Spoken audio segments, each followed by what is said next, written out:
Hey guys, Kev here, and I want to talk about the best knives so far in 2023. Got my Spindrift. Now, these knives have to be released this year. There's going to be some stipulations, like if they were pre-orders or whatever, they count. Basically, if they landed this year and I bought them this year or got them this year, I'm going to count them. If I'm a little off on anything, let me know. But the first one would be a slip joint, and that's going to be the low drag jack from Jack Wolf Knives. This was their January release, pretty sure. And yes, it was. And this thing is absolutely phenomenal. It quickly became one of my favorite Jack Wolfs. It's in my top 3, probably my second favorite behind the Venom, maybe even my favorite, honestly. It has bumped the Midnight down a notch for me because it's so comfortable. And it cuts better than any other knife I've used, because this blade here, just the way it's thin and then thickens out, it just eats through material, sucks it in. The walk and talk is absolutely wonderful. It's got a nice tight spring, but yet very bouncy. It's just a fun knife to fidget with. It's got 80s camo carbon on it. I mean, look at that gorgeous camo carbon. And then of course I have a sick slip from my boy Troy. The low drag jack from Jack Wolf Knives is absolutely in my top knives of 2023 so far. So that one. The only other Jack Wolf that released was the Javelina Jack, and I really like that knife, but I'm not going to put it at, best knife of 2023 category. But the low drag definitely falls into that category. A knife I just reviewed, the Cavil Knives Denka. This is a surprise to me, kind of a dark horse. First saw this knife and did not really think anything of it other than, ooh, that kind of looks cool. But would I like that? Did not think so. It's got a thumb square. It's got no clip. Like, it's really small. So, but turns out it's fucking amazing. I have a slip on the way from Troy. I cannot wait to get that. And I have one of these on the way that's mine. This is a loaner from the company. I got to send this on to Jared, I think. Absolutely fantastic ergonomics. A wonderful blade. Epically pinchable. One of the best Amazon Box Warrior knives I've tried. No clip, so it's super comfortable in the hand. You can take this thing to 7-Eleven on Friday night and have an absolute blast with it. It's got nice touch with the Mokutai Timascus all over it. Just absolutely wonderful. And then, the action is just fantastic with that thumb square. I freaking love it. I really do. This is one of my favorite knives this year. And one of my favorite knives in a long time because it's so unique and different. That is the Cavil Knives Denka. Now, I want to mention the first 2 so far are available. So you can find low drags, I believe, at retailers right now. You can find the Denka on their website as I film this right now. So this isn't a bunch of knives you can't get, I don't think. I think most of these are available. So there you go. And I'll bring them all back out. The next one came out relatively recently, and it's not a model that's new, but it's a version that's new, and that is the Vero Engineering left-handed Synapse. Just fabulous. This is one of the only left-hand only knives that I actually really love. Usually I get them, and I'm like, oh, sweet, it's a lefty. But it's not really like, oh, I wanted that knife so bad, or I loved that knife right-handed, wish it was left-handed, right? It's usually just like, well, thank you for making a lefty. You know what I mean? But the Synapse, I can genuinely say, was one of my favorite knives that I've had before. And the fact that he came out with it lefty, oh, man. And then it's not a thumb stud, and it's not a frame lock. It's a bolster lock, and it has a flipper tab and the reverse flickable slot. So I never have to worry about that lock bar pressure. That's something that really kills me on left-handed knives. I just suck at it, trying to thumb flick knives with my finger all over the frame lock. these are just fantastic. I got 2 of them here. This one's a black wash blade with PVD handle, marble carbon fiber, and then you have a Damascus clip and backspacer. Absolutely a wonderful piece. And then I have a belt satin, bead blast, marbled carbon fiber, and Damascus clip on this guy. Left the backspacer alone on here. Didn't need to go full bling on both. And just wonderful, wonderful action. Best Tech really dialed in the detents on these versus previous ones I've tried. Specifically, this one is very, very good. This one I tuned a little bit, and it's close to that good, but not quite as good as that one. But a little bit more drop shut. So absolutely wonderful. Love these knives to death. Those are the Vero Engineering Synapse Lefties. These are available right now on Vero Engineering's website. They start at, I believe, $330 in different configurations. So check those out. I will link everything down below, of course.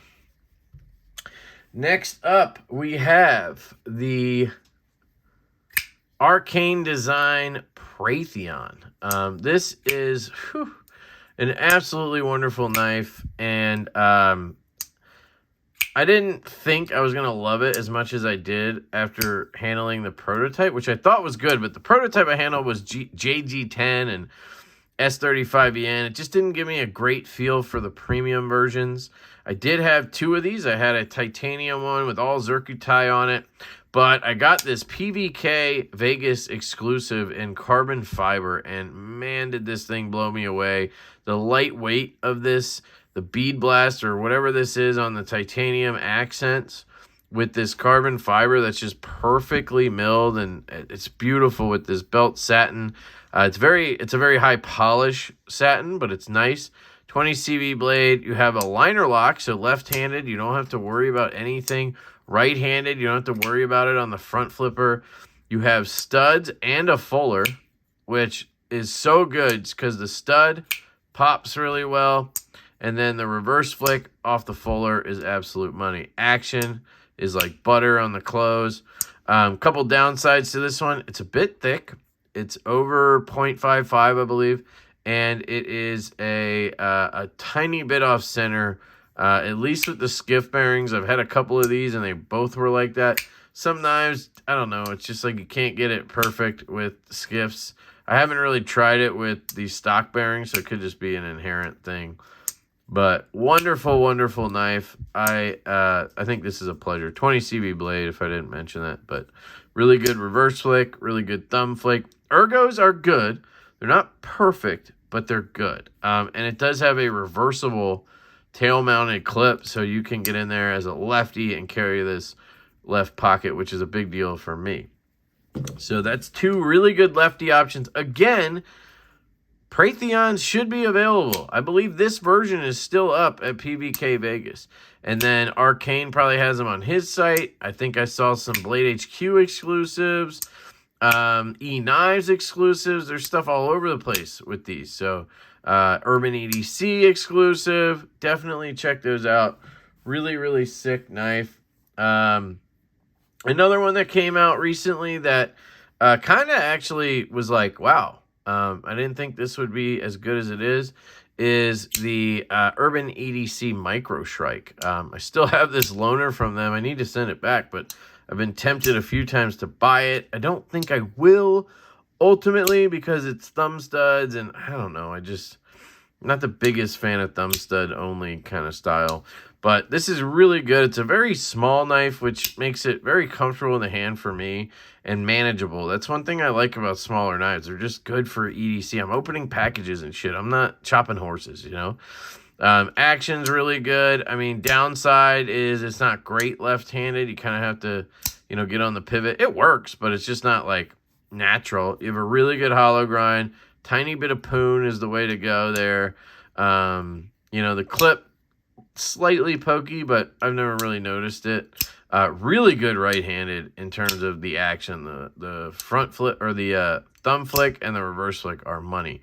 The studs are a little bit sharp, but it's aesthetically gorgeous and action's fantastic. Riyat did a great job, and the design is just, man, really, really good. So that's the Micro Shrike. Not sure if this one's available, but honestly, it might be. So check it out. And that reminds me, the Urban EDC LC also is probably available on Urban EDC's website. I'll link Urban EDC down below. I have an affiliate link. If you use that, it does help the channel. The LC I would have on this list, but I sold it. And I sold it because I have customs. And I just, I have the same knife in a custom. Why would I have the production? But I think arguably it's fantastic and should be on the list. Would it top the list? No, but I think it would be on the list. So this one is the Micro Strike. And we got a couple more here.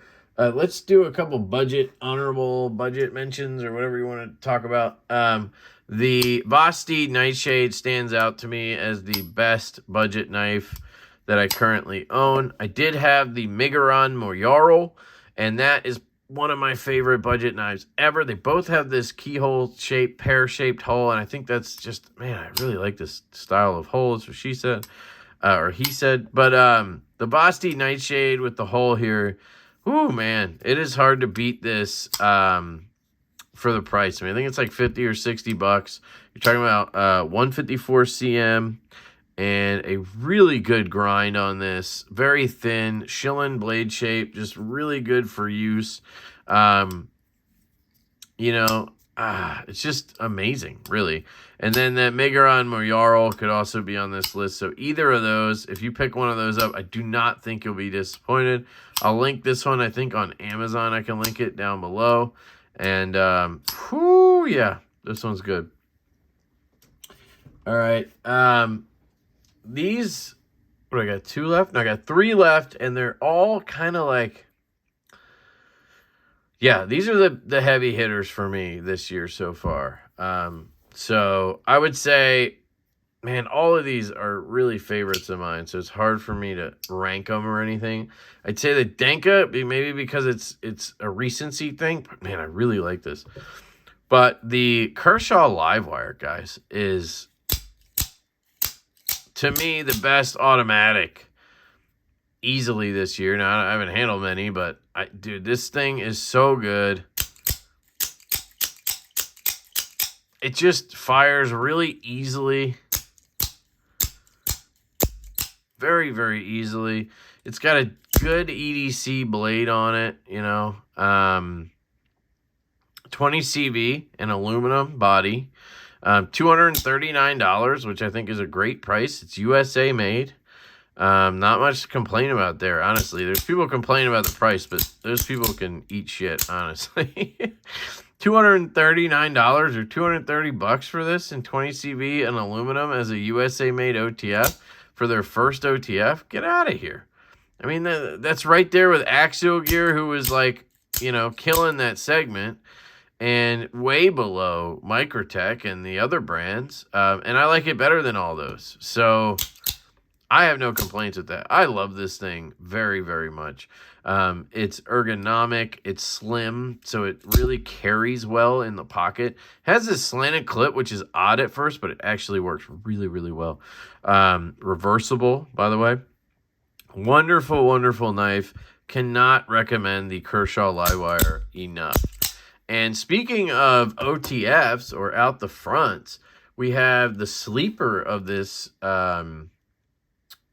quarter, which is a knife I thought I would absolutely hate. And that is the Reate Exo-M. This knife seriously came out of left field for me. Like, first off, it came out of left field because I didn't know it was coming. Because I didn't follow this knife because I had no interest in the Exo after reviewing the original, which I thought was gimmicky as hell. But apparently you slap a clip on it, a lock, and make it smaller, and I will fall in love because this thing is, man, it is one of my favorite knives I've tried in a long time. These two are a huge breath of fresh air to me. In a world where we have a lot of stuff that is very similar. If I take these and I take the low drag and I take the Livewire, I'm covering a ton of ground here. I have a slip joint with no clip. I can carry in a slip. I have a folding knife with no clip. I can carry in a slip, but locking has really good action and detent. I have an OTF that fires extremely well, right? Automatic, super EDCable, carryable, fun. And then I have this, which is kind of a conglomeration of all these things. It's a, you know, a knife that's not folding, comes out the front, has a lock, but no clip, or it does have the clip, sorry. And just super unique and cool. I don't know what the hell I was talking about. Conglomeration. Sorry, I'm drunk in this video apparently. But oh, it's so good. The Exo-M here is fantastic. Now, the drawbacks I have to it are the 3V is kind of a weird choice for me just because I rust stuff and I just don't understand what we're going to be doing with this, that it needs to be 3V. But it has a heavy stonewash, looks like, so I think it's going to hold up. It's very thick. At least as far as I can tell, it seems like a really thick run because I was trying to get through just a priority box and it was struggling. 24,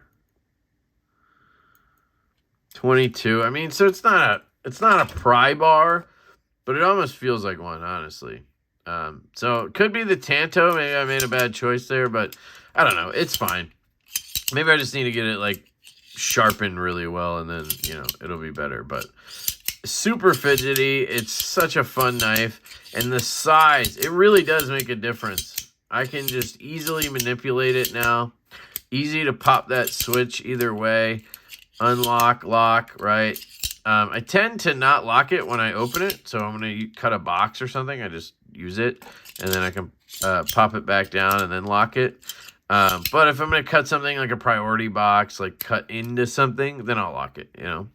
But my concerns with it are, will it pop open in my pocket? Like, what if I accidentally forget to lock it and I put it in my pocket, put the clip in, right? And then it just like, you know, I take it in the thigh. I don't know.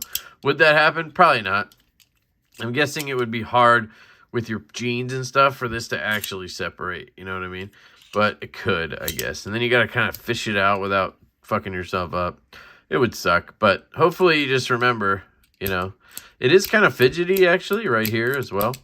But yeah, the 3V, a little bit thick grind, and the, you know, the safety aspect of it. I wish it would have been tip up. I wish I put the clip up here, but I don't know. Maybe there wasn't a way to do it. And I wish the clip was in reversible. That would have been very nice of them. But I guess with the lock, you don't really need it. But I'm still not going to put this in my front left pocket like this. Just not going to do it.